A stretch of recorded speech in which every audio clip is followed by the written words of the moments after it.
So here I was, grade 1 or something like that, and I've lost my eyesight and finally have to get some glasses.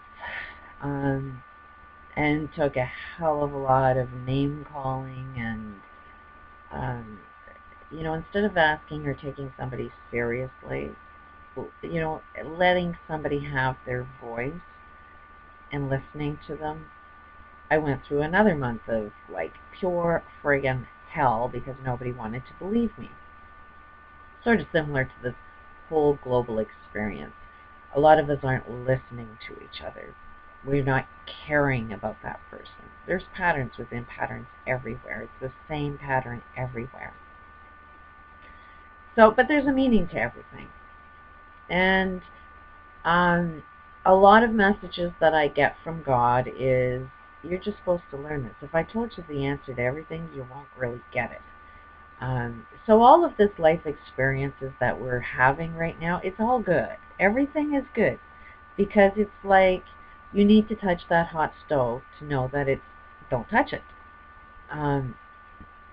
Humanity's learning everything that's wrong, so we'll know the value that it's wrong and never ever do that again. So it's kind of the short version of the story, but so I'm living life, and hell increased. I must have been, to be, you're 5 years old in kindergarten, so I was about 6.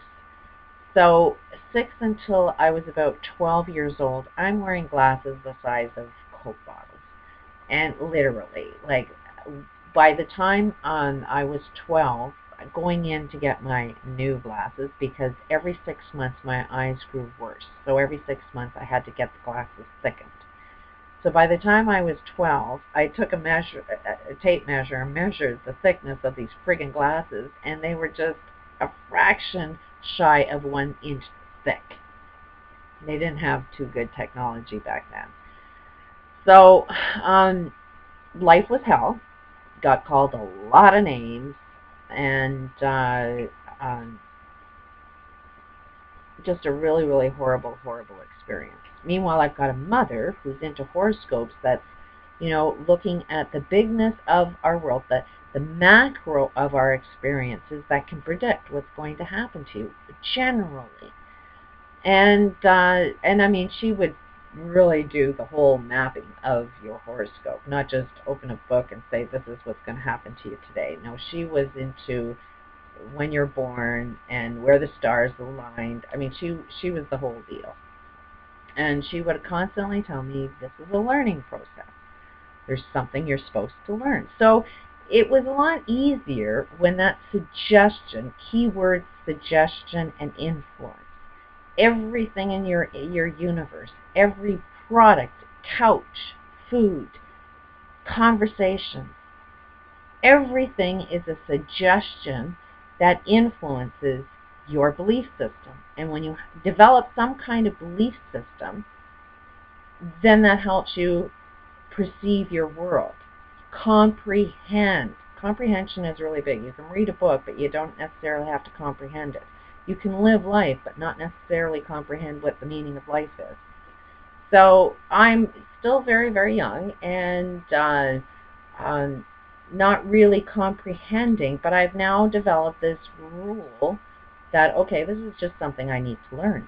It was a lot easier to accept. It was a lot easier to sort of just accept and allow something's going on. I need to learn something. So the questions in my head all the time as a kid was, what do I need to learn from this? You get to be really, really smart when you look at every hardship in your life as a lesson you need to learn, and that you're going to get a lot smarter if you just, the more lessons you learn, the smarter you're going to get. So I wanted to be smart, so I always looked at life from that perspective. Although painful, I figured I was in university studying. It was so much easier to live life that way. So when I was 12, I just could not handle this anymore. I had another conversation with God, and it's like, please, God, can you please get me contact lenses? And back then in those days it was illegal. They just were not, doctors were not allowed to prescribe contact lenses to kids. You had to be 16 years of age. And back then they only had hard contact lenses, which were really damaging to the eye, especially if you were younger. But just at this time they were introducing soft contact lenses at the same time.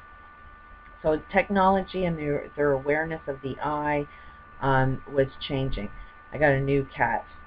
My daughter wanted our one cat to have another cat, so that's why you might see them in the background. So I'm having this conversation with God, and I'm begging and begging and begging God. But I made this deal, and I said, I promised God that I would live my purpose, that I would be the best that I possibly could be if you could just get me these contact lenses. And you can't sort of make deals with God, because ultimately God is you. You know, the voice in your head is you. You just don't know it. You have the DNA of Satan, you have the DNA of God inside you. But you are love.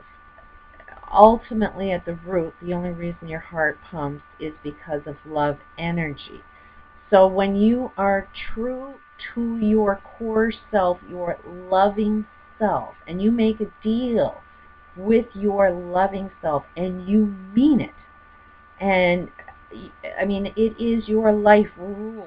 I mean, it can't be, just get me this lottery ticket, because, even if I did that today and said, oh God, just give me a lottery ticket, it would not be in alignment with my full potential self if I hold this rule that says money is the root of all evil. Like, I could want something in my conscious self and my unawareness to the bigness of everything, and not aware of my core belief systems. They will be against each other, and ultimately your core will bring you what it is that you want to experience.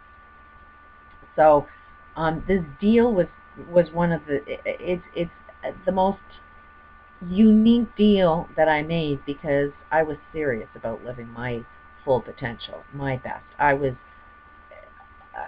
It's why I will sit here and write this book. It will be why I would put myself out on YouTube. It would be why I would say something that would go against everything everybody believes in. Even with the level of hate, I still know at the end of the day that this is the right thing to do. And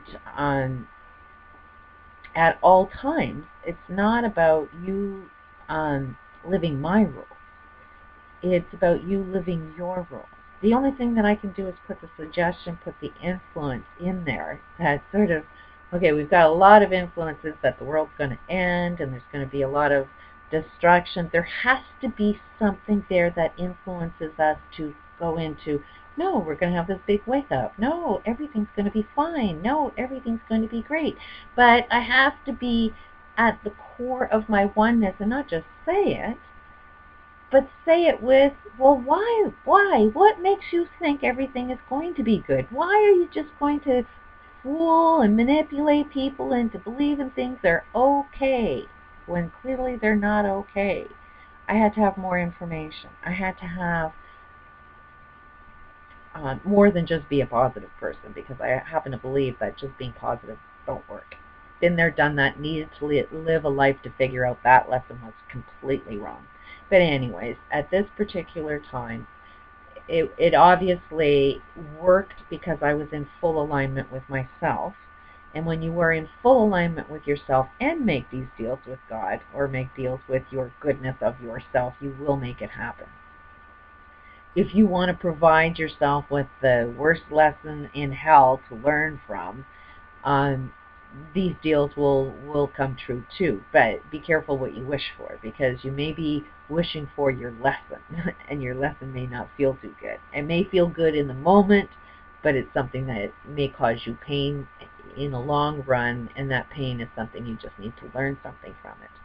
But regardless, The next day, I had an appointment with an optometrist, which I had no clue about. It was just one of those days that I had a bad day at school.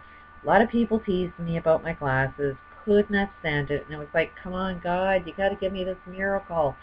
And surprise to my, here's an appointment to go and see this optometrist. The 6 months, I guess, was ready or something, but I was completely shocked that I had another appointment. And I'm 12. I'm pretty aware of what's going on in my life at that time. If I had an appointment to go to that day, I would have been aware of it, but I wasn't. And when I go into this optometrist, he's telling my mother that I need to have contact lenses. He was actually convincing my mother that she needs to buy contact lenses, and he's overcoming all of because my mother would never buy extras for us. Everything was saving. They came from the Depression. Um, Extras were never ever something that she would ever invest in. It was only just the basics of what you need, and I mean the clothes, everything that we had were the best of everything. But she always got the best deal. I mean, we got the first microwave. We were the Joneses, but they were all free. My father was a good salesperson, and these were all gifts that he got from being the best salesperson. So being the Joneses and having the first color TV and having the first microwave, all of these things came to our lives free. And so that's how they lived their lives, is we did have a lot of the good stuff, but we got it the smart way, didn't pay for it. So regardless, this doctor saying, well, it'll be cheaper for you because contact lenses will hold the shape of her eye, and you won't have to come in every 6 months and buy new glasses, which were getting really, really expensive. And at the same time, it would, be healthier for my eye for not getting worse and worse. So it was doing twofold. Not only was it going to protect my eyes from growing worse, it was also going to be cheaper for my mother.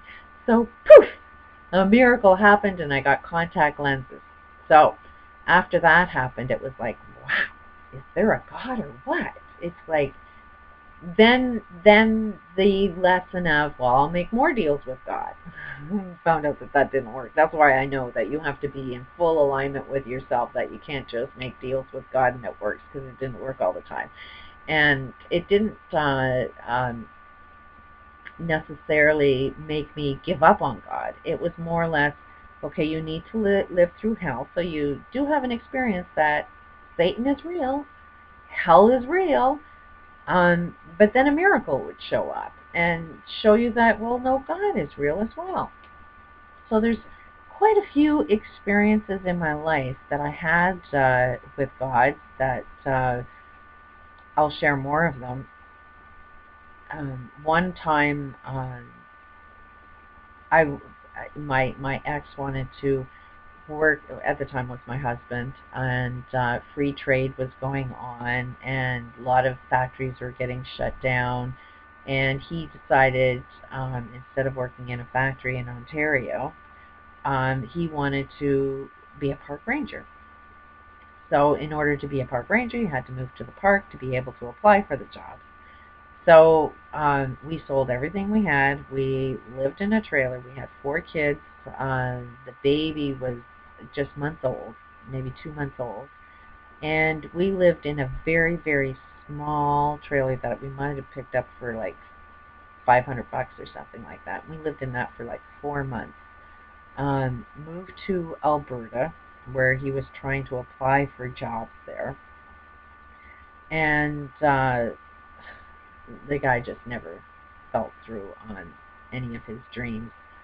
And I was just being a wife, supportive, and following his dream. Meanwhile, I'm the stay-at-home mom looking after everything. So we're living in this trailer, and then I ended up getting us into a low-income housing. We ended up moving to the most expensive area in Canada, just outside of Banff, Alberta.